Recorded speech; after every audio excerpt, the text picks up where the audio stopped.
Hola, Nerd Students. Ahora vamos a hablar de la farmacognosia.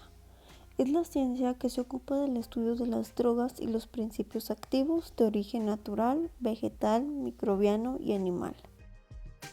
Si hablamos en concreto de la evolución de los fármacos, hay distintas fechas que la historia nos va marcando. Desde la medicina natural, la herbolaria, las preparaciones a base de productos naturales, la alquimia, la síntesis de medicamentosa, hasta la terapia génica que nos llega hoy en día para revolucionar en nuestras vidas. De igual manera, existen distintos precedentes de la farmacología que nos llevan hasta la India, China, Egipto, Grecia y hasta la época romana. Aquí se han visto distintos cambios que nos lleva a reconocer de una u otra forma la farmacognosia desde tiempos anteriores. Desde aquellas fechas se ha visto una migración en las plantas. Algunas migraciones de plantas se deben a las alteraciones climáticas, es decir, si en una región hay un cambio de clima, la planta, al no encontrar buenas condiciones para su desarrollo, desaparece. Pero estas mismas plantas crecerán donde encuentren las condiciones para su supervivencia. Un gran número de plantas silvestres fueron difundidas por una acción del hombre. Son independientes de las que se plantan en algún cultivo. Desde épocas anteriores, esto ha llevado a una recolección de los pobladores, es decir, se recolectan determinadas partes de la planta, desde los brotes, las hojas, estas ya sean de la floración, jóvenes, frescas, intactas, sin daños, la corteza, los tallos, las flores, estas son muy sensibles al calor y deben evitarse las envolturas de plástico, ya que impiden la transpiración. Las semillas, las raíces, que se espera que la planta haya entrado en un periodo vegetativo, momento en el que se encuentran presentes una mayor cantidad de principios activos, los bulbos, las frutas o en sí si toda la fruta o la planta se requiere. Como tal, conforme fue avanzando la farmacognosia, existieron distintas épocas que nos fueron marcando el paso. La farmacia galénica es la ciencia que enseña a preparar medicamentos estables, seguros y eficaces. Es decir, son como las antiguas boticas que normalmente conocemos. Aquí son materias primas para aislar principios activos, los que incluso se ha logrado su síntesis o para aislar productos y mejorar sus propiedades terapéuticas. El aislar productos inactivos en sí mismo se puede transformar en un principio activo. Desde el siglo XIX se han obtenido los primeros compuestos orgánicos sintetizados. La química médica toma un lugar muy importante en lo que es la terapéutica, y el establecimiento de tres disciplinas relacionadas con las drogas es la farmacología, farmacognosia y la química médica. Ya en el siglo XX, la sociedad descubre el valor terapéutico que tienen las plantas medicinales o hierbas curativas. La industria farmacéutica reconoce que las plantas con antecedentes terapéuticos son la principal fuente de componentes que pueden servir como nuevas drogas. Y aquí es la nueva aparición de la ingeniería genética, específicamente la farmacología biotecnología. Es así como llegó la terapia génica. Esta es la parte de la terapéutica que se utiliza un material genético en el tratamiento de enfermedades. Intenta modular la función celular, pudiendo corregir la diferenciación causada por la pérdida o alteración de un gen al modificar la expresión de proteínas. La administración deliberada del material genético en un paciente humano con la intención de corregir un defecto genético y específico. Ahora sí, teniendo en cuenta ya los conceptos que conlleva la farmacognosia, ¿qué es? Esto estudia los medicamentos en su origen, sus características químicas, sus propiedades físicas y su comportamiento físico-químico. Permite en consecuencia identificar totalmente el medicamento con la finalidad de prever y aprovechar la mejor manera sus propiedades en un ser biológico. ¿Y de dónde vienen el origen de los medicamentos naturales? Algunos seres vivos sintetizan compuestos orgánicos como carbohidratos, grasas y principios activos. Por su lado, las plantas proporcionan glucósidos, terpenoides, esteroides, fenil, proponoides, alcaloides y péptidos.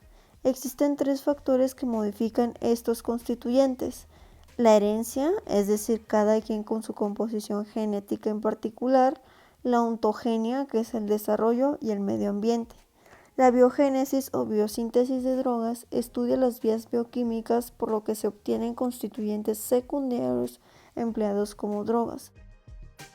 Estos 3 orígenes de los fármacos, que es el natural, el semisintético y el sintético, son muy importantes para ver qué tipo de fármaco y cómo va a ser la función en el cuerpo.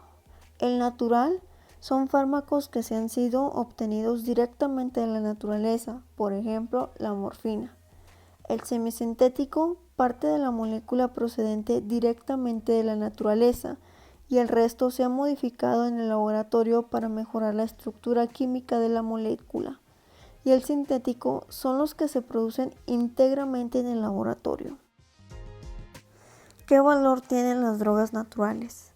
Principalmente proporcionan sustancias útiles, al igual que compuestos básicos capaces de ser modificados en su estructura química para obtener compuestos más eficaces y menos tóxicos, al igual que sirven de prototipos para nuevos fármacos. La función de los medicamentos naturales es que proporcionan múltiples fármacos naturales como los alcaloides del opio.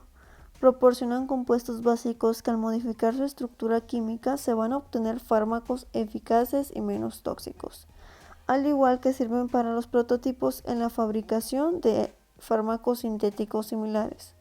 Hay compuestos que al modificar su estructura con métodos biológicos o químicos producen drogas difíciles de encontrar en la naturaleza. En sí, la síntesis de nuevos medicamentos se hace basado en 3 puntos. Primero, se usan estudios aleatorios sobre la actividad biológica. Se seleccionan familias de compuestos, se modifica en el área química y se realizan nuevos medicamentos para distintas patologías y tratar distintas funciones orgánicas del cuerpo. Cada medicamento, como lo mencioné anteriormente, es para una función específica. Aquí está la clasificación de acuerdo a su actividad terapéutica. Las amargas son plantas que tienen influencia sobre la función gástrica, sobre todo en casos de inapetencia, por lo tanto se consideran aperitivas. Las astringentes contienen elevadas concentraciones de taninos que tienen la capacidad para actuar sobre la epidermis o las mucosas. También tienen una acción antiinflamatoria. Los ejemplos de estas plantas son el arándano, la savia, tormentilla, la pulmonaria y las cortezas del roble y el sauce.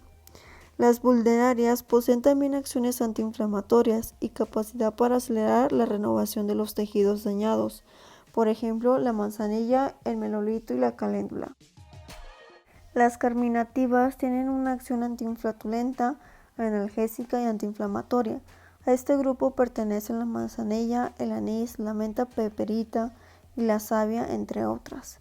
Las diaforéticas, estas plantas facilitan la transpiración y entre ellas se encuentra el gordolobo, el sauce negro, la manzanilla, la fumaria, la verónica, ulmaria y etc.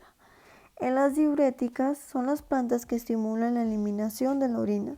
Son ligeramente desinfectantes y útiles en las afecciones de las vías urinarias, como los pequeños cálculos y los sedimentos en la orina.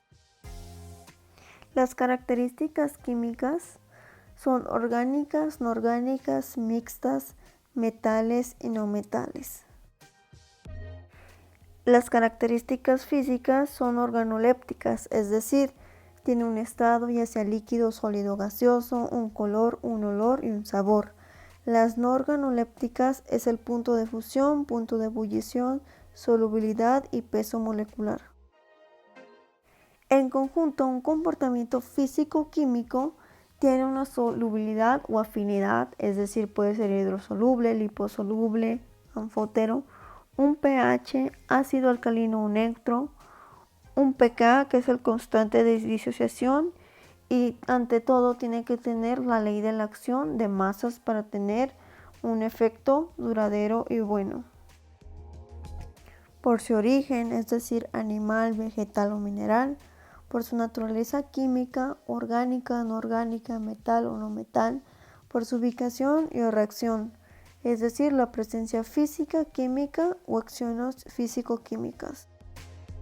Por sus propiedades farmacológicas, es decir, si son estimulantes o excitadores, depresores o inhibidores o sustitutos, al igual que si hay receptores, enzimas, canales iónicos, proteínas y dianas moleculares.